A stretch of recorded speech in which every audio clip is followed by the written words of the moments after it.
ጽርሐ አርያም ጽርሐ አርያም ጽርሐ አርያም ጽርሐ አርያም ክብርሽ ገናና ነው ለዘለዓለም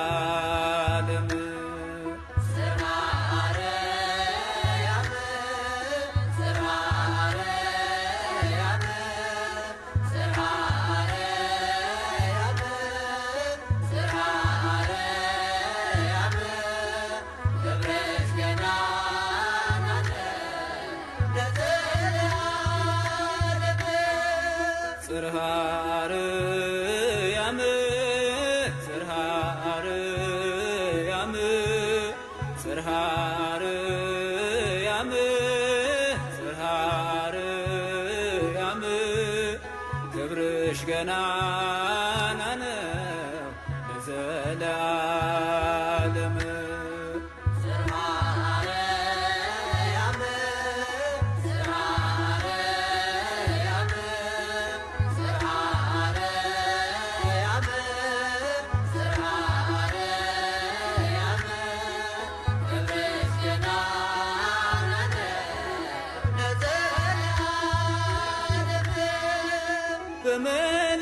በመላእክት ዓለም በሦስቱ ከተማ በኤረር በኢዮር እንዲሁም በራማ ውዳሴ ቀረበ ለሰማይ ንግሥት የአምላክን እናት በክብር አየናት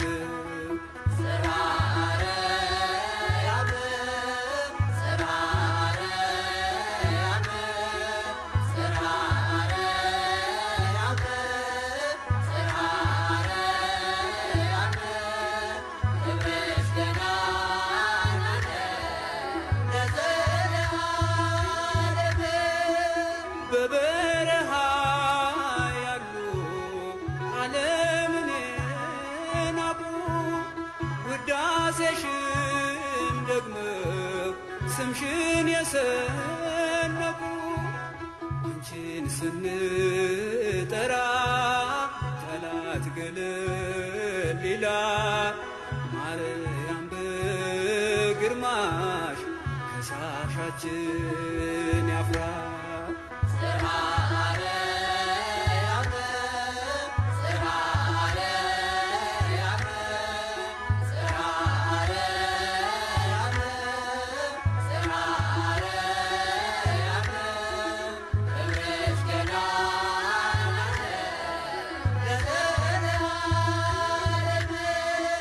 ከእግሮቿ በታች ጨረቃን ተጫምታ የክብርን አክሊል በራሶቿ ደፍታ በቅዱሳን ሁሉ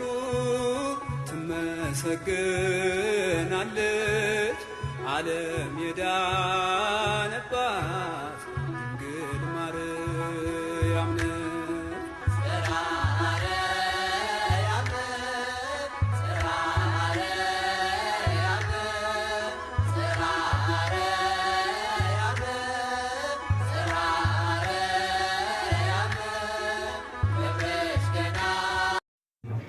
መጽሐፉ ብሉይ ኪዳን ይባላል በሉት ምን ይባላል መጽሐፉ ዘመኑ ምን ይባላል ዘመነ ብሉይ ይባላል ሰዎቹ ምን ይባላሉ ሰብአ ብሊት ነው የብሉይ ኪዳን ሰዎች በሏቸው ግድልም ለእናንተ ቀለል በሚለው ዘመኑ ምን ይባላል ዘመነ ብሉይ መጽሐፉ ምን ይባላል ብሉይ ኪዳን ሰዎቹ ምን ይባላሉ የብሉይ ኪዳን ሰዎች ይባላሉ ከክርስቶስ በኋላ ያለው ዘመን ደግሞ መጽሐፉ ሐዲስ ኪዳን ይባላል ዘመኑ ዘመነ ሐዲስ ይባላል ሰዎቹ የሐዲስ ኪዳን ሰዎች እንባላለን እነዚህ ሁለት መጻሕፍት የሁለት ሴቶች ውጤት ናቸው ብሉይ ኪዳን የሔዋን ውጤት ነው እንደምታውቁት እግዚአብሔር ዓለምን የፈጠረው በ6 ቀን ነው ዓርብ እሁድ መፍጠር ጀምሮ ዓርብ ነው ያጠናቀቀው። እሁድ፣ ሰኞ፣ ማክሰኞ፣ ረቡዕ፣ ሐሙስ፣ ዓርብ በስድስቱ ቀን 22 ፍጥረት ፈጥሯል እግዚአብሔር። ይሄ 22 ፍጥረት ስንላችሁ እጅግ በጣም ብዙውን አንድ እየጠቀለልን እኛ ለመማር ለማወቅ ለመረዳት ለመጠቀምም ለማመስገንም እንዲረዳን ሊቃውንት ጠቅለው 22 አሉት እንጂ በዝርዝር እያንዳንዱ ቢጻፍ ሰማይ ምድር ወረቀት ባህሩ ቀለም እንጨቱ ሁሉ እስክሪብቶ ቢሆን ዓለም በጠቅላላ የሰው ዘር ጸሐፊ ቢሆን ተተንትኖ ተብራርቶ አይታወቅም። ታውቃላችሁ ስለ ከዋክብት የተጻፉትን ምርምሮች ስታጠኑ እያንዳንዱን ኮከብ መቁጠር ስላካታቸው ሳይንቲስቶቹ ብዙውን በቢሊየን የሚቆጠረውን ኮከብ አንድ ላይ አድርገው ጋላክሲ ብለውታል። ጋላክሲ ማለት ደግሞ በብዙ ትሪሊየን የሚቆጠሩ ከዋክብት ክምችት ነው ተብሏል። ቁጥሩ አይታወቅም። ብዙውን አንድ ነው። ሳይንስም እየቆጠረ ያለው እኛም እየቆጠርን ያለ ነው። መጽሐፍ ቅዱስ ግን እንዲህ ይላል፣ ዘይሄልቆሙ ለከዋክብት በምልኦሙ፣ ከዋክብትን በሙሉ የሚቆጥራቸው መቁጠር ብቻ አይደለም። ወይፄውኦሙ ለኩሎሙ በበአስማቲሆሙ፣ ሁላቸውንም በየስማቸው የሚጠራቸው። ቅድም ነግሬያቸዋለሁ። አንድ ጋላክሲ ማለት እኮ በብዙ ቢሊየን ቁጥር ያላቸው ከዋክብት አንድ ላይ ተጠቅለው ሲጠሩ ነው አይደለም? የዓለም ሕዝብ ብዛት አሁን 7 ቢሊየን 8 ቢሊየን ነው። ስሙን አናውቀውም እውነቱን ለመናገር። እግዚአብሔር ግን ስሙን ብቻ ሳይሆን ጠባዩን፣ ልቡን፣ ማንነቱን ያውቀዋል። ያመረተ ፋብሪካ የቃውን ቁጥር ልክ እንደሚያውቀው ሁሉ እግዚአብሔር ሰውን የሰራው እግዚአብሔር ደግሞ ሰፍሮ ቆጥሮ ያውቀዋል።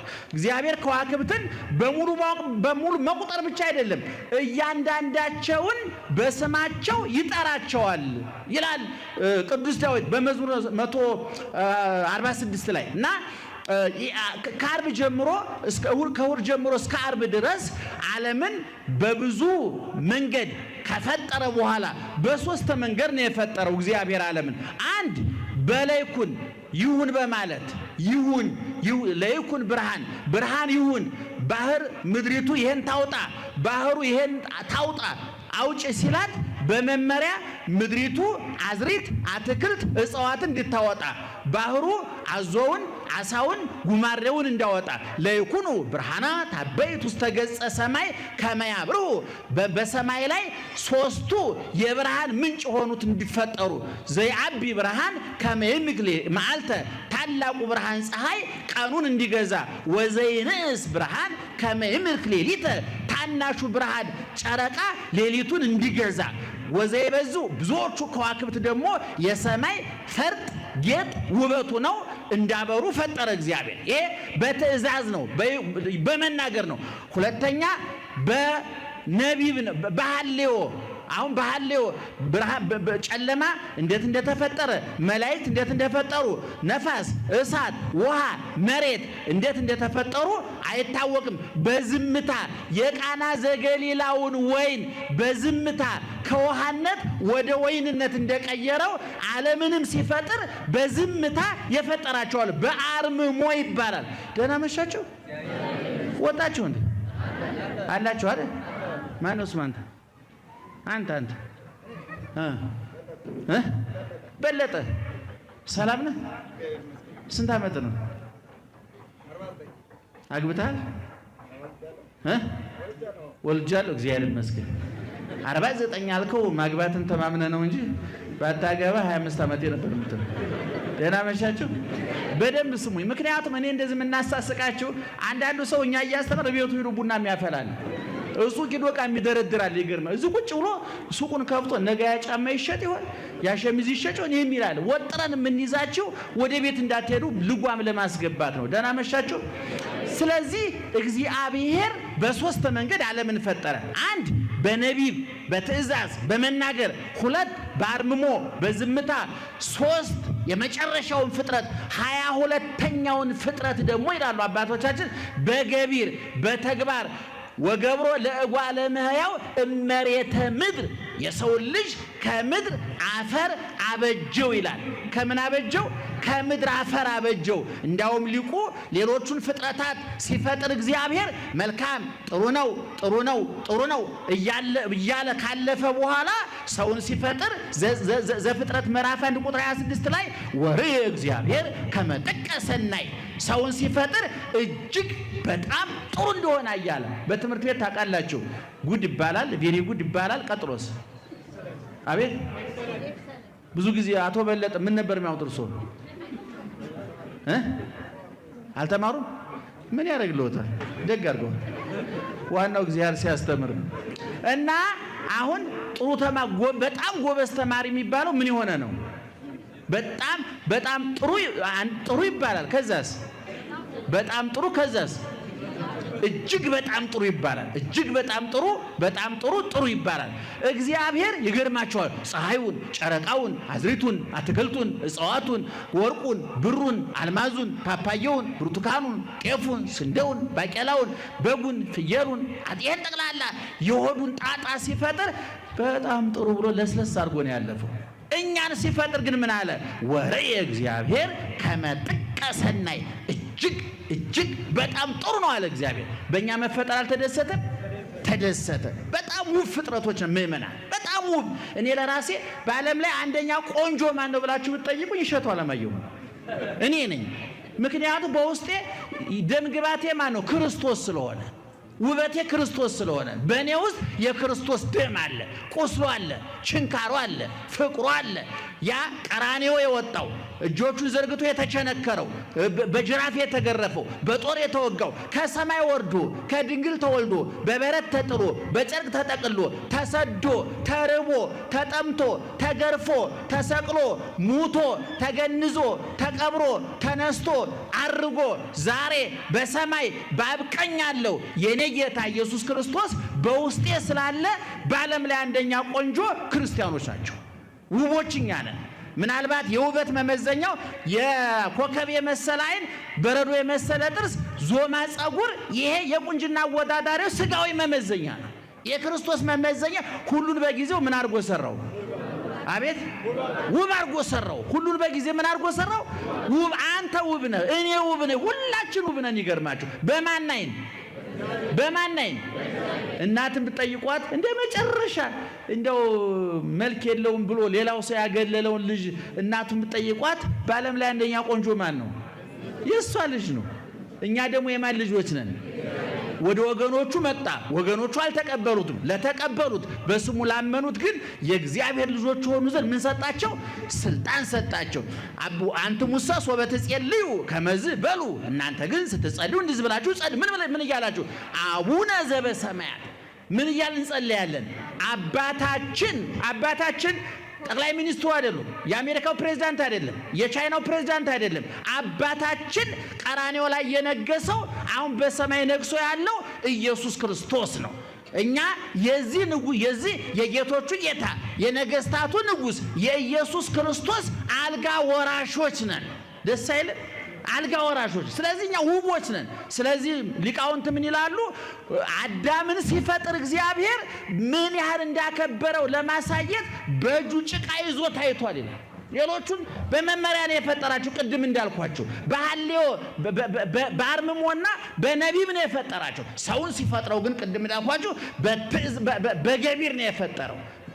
ዓለም በሶስት ወገን ነው የተፈጠረው። በዝምታ በንግግርና በተግባር ነው የተፈጠረው። በአርምሞ በነቢብና በገቢር እንደው ግዙን ለመጠቀም ያለ እና ሌላውን ፍጥረት ፈጠረና መጨረሻ ላይ ማንን ፈጠረ?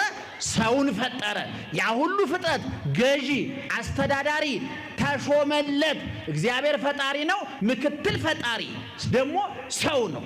አስተዳዳሪ ሰው ነው። እንዲያውም ለፍጥረታት ሁሉ ስም እንዳወጣላቸው ማን ተመደበ? አዳም ተመደበ። ወሰመዮሙ ለእያንዳንዳቸው ፍጥረቶች ስም አውጣ ብሎ ስልጣን ሰጠው እግዚአብሔር። እናንተ ለምሳሌ ልጅ ወልዳችሁ ስም አውጣልኝ የምትጠሩትን ጎረቤታችሁን ነው። አሁን ደግሞ በዚህ ዘመን ደግሞ ለስም በጣም ትልቅ ጦርነት አለ። ይገርማቸዋል። አሁን ብዙ ሰው ሲወልድ እንደው ከዳይፐር ይልቅ እያሳሰበው የመጣው ስም ነው። ምን ጦርን ፈተና እንደሆነብን አላውቅም። አየለ ከበደ ብሎ ማውጣት ልጁ የሚገርማችሁ ገብርኤል ይባላል ስሙ፣ ግን ቀሳፊ ነው። ልጁና ስሙ አይገናኝም። ሀብታሙ ብለህ የኔ ቢጤ ይሆናል። ይገርማችኋል። ንጉሱ ብለህ የዘበኛ ሊሆን ይችላል። መድኃኒት ብለህ በሽተኛ ልትሆን ትችላለህ። እና እንደው ስማችን ስራችን አይገናኝም። አዳም ለፍጥረታቱ ስም አውጣ ብሎ ማን መደበው? እግዚአብሔር። ለምን ስም የሚያወጣለት? በመጽሐፍ ቋንቋ ለአንድ ነገር ስም ማውጣት የዛ ነገር የባለቤትነት ማረጋገጫ ነው። የፍጥረት ሁሉ ገዢ አስተዳዳሪ ነህና ስም አውጣላቸዋል። ናቡከደነጾር አናንያ፣ አዛርያ፣ ሚሳኤልን በቀደም የገብርኤልን በዓል አክብረናል አይደለም?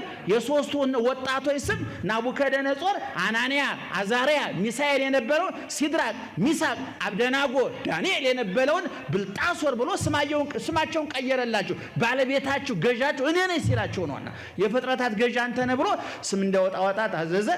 ቅድም እንደነገርኳችሁ ሰው የዛ ሁሉ ገዥ የዛ ሁሉ አስተዳዳሪ የበላይ ተደርጎ ተፈጠረ። ገነትን ያህል ቦታ፣ እግዚአብሔርን ያህል ጌታ፣ መላእክትን ያህል አጫዋች ጎረቤት ጓደኛ ሰጠው። ሁለቱ ባልና ሚስቶች በገነት ነግሰው ገነው ኖሩ ለ7 ዓመት። የአየር ብክለት የለ፣ የፖለቲካ ቀውስ የለ፣ የኢኮኖሚ ድቀት የለ፣ የቋንቋ ልዩነት የለ፣ ወሬኛ ጎረቤት፣ አስጨናቂ ባለስልጣን የሌለበት፣ መነገድ ማትረፍ፣ ጤንነት፣ በሽታ፣ መውደቅ፣ መነሳት የሌለበት የነጻነት፣ የፍትህ፣ የእፎይታ ዓለም ገነት እንዲኖሩ ተፈጠሩ። ማንና ማን? ኧረ ማንና ማን? ኧረ ማንና ማን? አዳምና ሔዋን። እኔ እንዴት እንደው ሊቁ ሲናገር ምን ይላል? አዳም ገነትን አጥቶ ያለቀሰው ለቅሶና እኛ አዳምን አጣን ብለን የምናለቅሰው ለቅሶ አንድ አይነት አይደለም ማለት። እኛ በመጻሕፍት አይን ነው ያየነው ገነትን በመረጃ ነው። አዳም ግን በገነት ምን ኑሮበታል። ያንገበግበዋል፣ ያቃጥለዋል። ከምን አይነት ደስታ፣ ከምን አይነት በረከት፣ ከምን አይነት እፎይታ፣ ጸጥታ፣ ሰላም እንደተለየ ስለሚያውቀው 100 ዓመት ሙሉ ሳያቋርጥ አለቀሰ ይላል መጽሐፋችን። እና ከዛ በኋላ እግዚአብሔር ገነትን ፈጥሮ ይችን የበለስ ፍሬ እንዳትበሉ ብሎ አዘዘ እግዚአብሔር። ልብ አድርጉ፣ የተትረፈረፈ የገነትን መዓዛ የገነትን አትክልት ሁሉ የሰጠ እግዚአብሔር አንዲት እዚህ ግቢ የማትባል የበለስ ፍሬ ከለከለ። ምክንያቱም የገዥና የተገዥ የሰጭና የተቀባይ የበላይና የበታችነት የጌታና የሎሌ መለያ እንድትሆን ተብሎ ነው። የደስታችን ምንጭ ናት እና ያንን የበለስ ፍሬ ታውቁታላችሁ። እንግዲህ አዳም ሰይጣን ወደ ገነት መጥቶ እግዚአብሔር የሰጣቸውን መመሪያ ትክክለኛ መረጃ በማዛባት ሰይጣን ውሸት ነዛባቸው፣ የውሸት መረጃ ሰጣቸው። ዛሬ ብዙ ትዳር ይታመሳል፣ ፖለቲካው ይታመሳል፣ ኢኮኖሚው ይታመሳል። ዓለም ዛሬ ይተራመሳል፣ ይጠበሳል፣ ይንገበገባል። በየቦታው ዋይታ አለ፣ ሰቆቃ አለ፣ እንባ ይፈሳል፣ ጩኸት ይሰማል። ይሄ ሁሉ የውሸት መረጃ የውሸት ወሬ ውጤት ነው አይደለም? የዚህ ሁሉ መረጃ ምንጩ ማን ነው? ሰይጣን ነው። ገነት ሂዶ የውሸት ወሬ ነው ያወራው። የሚገርማችሁ ነገር ይህን የበለስ ፍሬ ብትበሉ እኮ ምን ትሆናላችሁ አለ። ምን ትሆናላችሁ? አምላክ ትሆናላችሁ አለ። የሚገርማችሁ ከዚህ በፊት እኮ እሱ አምላክ ለመሆን ሞክሮ ተዋርዷል እኮ። እንደኔ ይውደቁ እንደኔ ይጥፉ እኮ ነው። እና አሁን እናንተ ይባላል በጥንት ጊዜ 2 ሌቦች ለሌብነት ሄዱ ይባላል።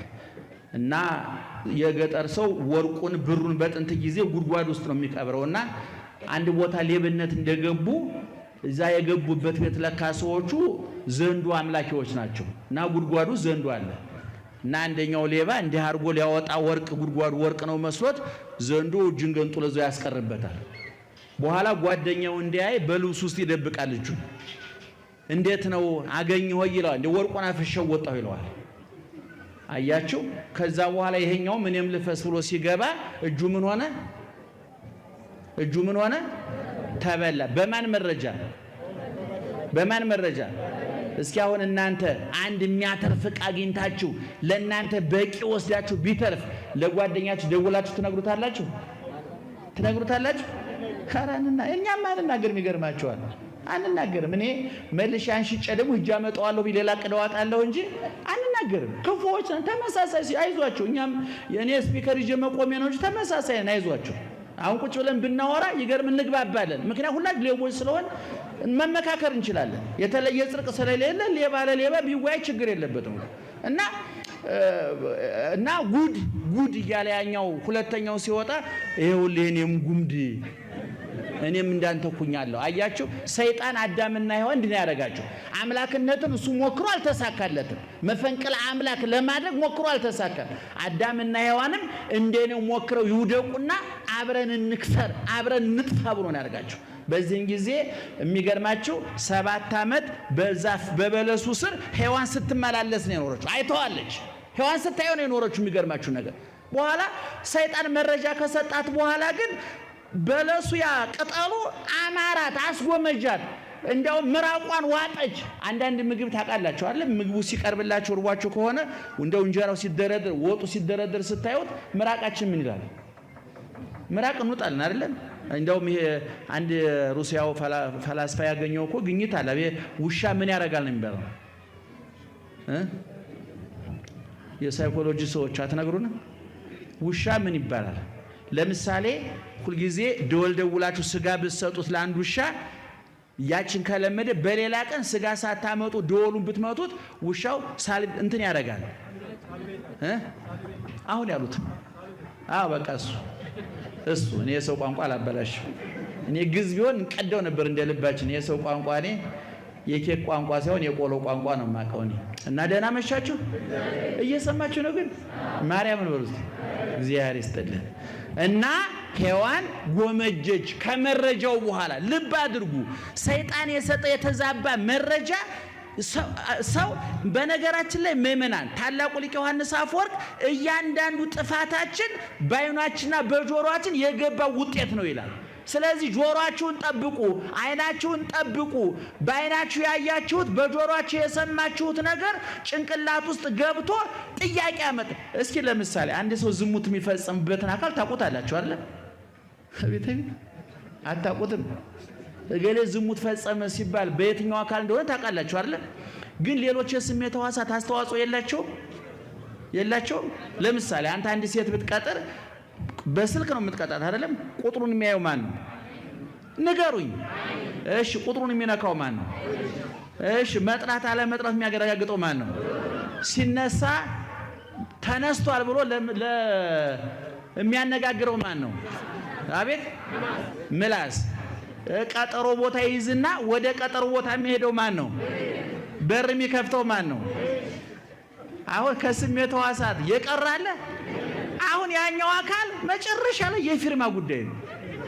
በቃ አንዳንድ ክፉ ሰው የሚያረቀው ወረቀት አለ ይረቀቅና ባለስልጣኑ መጨረሻ ነው ፊርማ የሚያስቀምጠው እኮ። ክፉዎች አሉ አርቀቀው እዚች ላይ እስቲ ይፈርሙባት የሚባል ሰው አለ። ለዚህ ነው ኢየሱስ ክርስቶስ ያየ አመነዘረ። ዓይንህን ጠብቅ። ኢዮብ እንዳውም ምን ይላል? ከዓይኔ ጋራ ቃል ኪዳን ገባው ይላል። ከዓይናችሁ ጋር ቃል ኪዳን ግቡ። ምክንያቱም ሌሊት አልጋችሁ ላይ ሲያሰቃያችሁ የሚያድረው በዓይናችሁ የገባው መረጃ ነው፣ በጆሮአችሁ የገባው መረጃ ነው። አኡሩ አዕይንቲክሙ እለ በገሃድ ይላል ትምህርተ ኅቡዓት በሚባል በቤሳልች መጽሐፍ ላይ እነዚህ ውጫዊ ዓይኖቻችሁን አሳውሯቸው ይላል። እያወጣችሁ ጣሏቸው ማለት አይደለም። ክፉ እንዳያዩ አድርጓቸው። ጆሮአችሁን ጠብቁ። ዋጽሙ አይዛኒክሙ ጆሮአችሁን ጠብቁ። ኩክ ማውጫ ለጆሮ አለ አይደለም? የጆሮ ኩክ ማውጫው መጠበቂያ ነው። ዓይናችሁን ጠብቁ። አሁን ልብ አድርጉ። ሔዋን እኮ ያንን በለስ ስታዩ ሰንብታለች። ነገር ግን ሰይጣን መረጃ ከሰጣት በኋላ ቅጠሉ አማራት። ፍሬውን ስታይ ምራቋን ዋጠች፣ ጎመጀች። ለእሷ አበላችና ለባሏ አበላችው። ጸጋቸው ተገፈፈ። ብሉይ ኪዳን የመከራው ዘመን በዚች የመጀመሪያ እናታችን ሔዋን ሰይጣንን በመስማቷ አልጠግባይ በመሆኗ በትዕቢቷ በስግብግብነቷ የገነት በር ተዘጋ፣ የመከራ በር ተከፈተ። ዘመነ ብሉይ መከራ ተጀመረ። በማን ምክንያት? በሔዋን ምክንያት። ከዛን ጊዜ ጀምሮ እንግዲህ አዳም አለቀሰ፣ ጸጋው ተገፈፈ። ይገርማችኋል የአዳምና የሔዋን ኑሮ ምን ያህል በገነት ያስቀናን እንደነበረ የምታዩት። ጧት እየመጣ አዳም ደህና አደርክ የሚለው ጎረቤት አይደለም። ማን መሰላችሁ? እግዚአብሔር። እስኪ እንደው እናንተ ጧት እየመጣ እንኳን እግዚአብሔር እንደው ትንሽ ውዳሴ ማርያም የሚደግም ገብረ እግዚአብሔር እንኳን ሰላም ሲል ደስ አይልም እንዴ? እንኳን እግዚአብሔር ተገኝቶ እንደው ደህና ሰው እንደው ሳሊ ለነ ቅድስት የሚል ሰው ደህና አደራችሁ ደስ አይላችሁ? ደስ ይላል። አዳምና ሔዋን ግን ሔዋን ደህና አደርሽ እንዴት አደርክ አዳም የሚለው ማን ነበረ? እግዚአብሔር ነው። ከዚህ ጸጋ ነው የተለየው አዳም። ከዛ በኋላ የበለሱን ፍሬ ቆርጠው ሲበሉ ጸጋቸው ተገፈፈ፣ ክብራቸው ተዋረደ። ያ ረክቶ ተደስቶ እፎይ ብሎ ይኖር የነበረ ህሊናቸው በጭንቀት ተሞላ፣ በባዶነት ተሞላ። አየሩ አስፈራቸው፣ መሬቱ አስፈራቸው። ያ ይዝናኑበት የነበረው የገነት አስደሳች ቦታ እስር ቤት ሆነበት። ተሳቀቁ፣ ደነገጡ። የት ነው ያለው ብሎ መጣ። አሁንም እግዚአብሔር አውቋል የት እንዳለ። ጌታዬ እስመ ሰማይኩ ድምፀከ ወፈራይኩ ወታባይኩ ማእከለ ዕፀዊሃ ለገነት። ጌታዬ ድምፅህን ፈርቼ በገነት እንጨቶች ቁጥቋጦ መካከል ተወትፌአለሁ አለ። ተሳቀቀ። ከዛን ጊዜ ጀምሮ እንግዲህ አዳም ተዋረደ፣ ጸጋው ተገፈፈ፣ ከክብሩ ወጣ።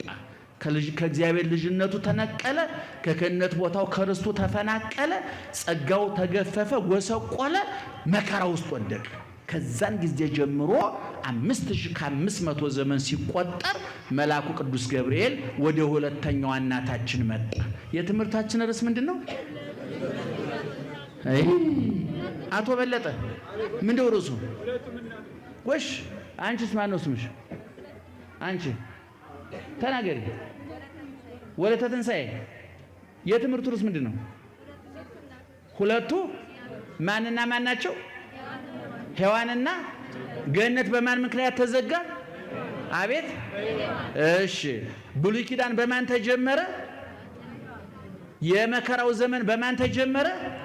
የሁሉ ስቃይ ፈተና መከራ በማን አልጠግባይነት ተጀመረ? በሔዋን። አሁን ደግሞ ሁለተኛዋ እናታችን ማን መሰለቻችሁ? ድንግል ማርያም ናት። የሔዋን ታሪክ በብሉይ ኪዳን መጽሐፍ መጀመሪያ በኦሪት ዘፍጥረት ምዕራፍ 3 ላይ በሚገባ ተጽፏል። የድንግል ማርያም ታሪክ ደግሞ እጥር ምጥን ስብስብ ተደርጎ በሉቃስ ወንጌል ምዕራፍ 1 ከቁጥር 26 ጀምሮ ተጽፏል። እንግዲህ ቅድም እንደነገርኳችሁ የብሉይ ኪዳን የመከራው ዘመን መክፈቻ፣ የገነት መዘጊያ፣ የመከራው መጀመሪያ፣ የውድቀታችን መጀመሪያ፣ የጉስቁልታችን መጀመሪያ፣ የጸጋችን መገፈፍ መጀመሪያ፣ አሁን ለደረስንበት መከራ፣ ስቃይ፣ ስደት መነሻ የሆነችው ማናት ብያለሁ? ሔዋን። አሁን የሐዲስ ኪዳኗ ደግሞ እናታችን ድንግል ማርያም ናት። ቅድም ነግሬያችኋለሁ። የበለሱን ፍሬ እንድትበላ መረጃ ለሔዋን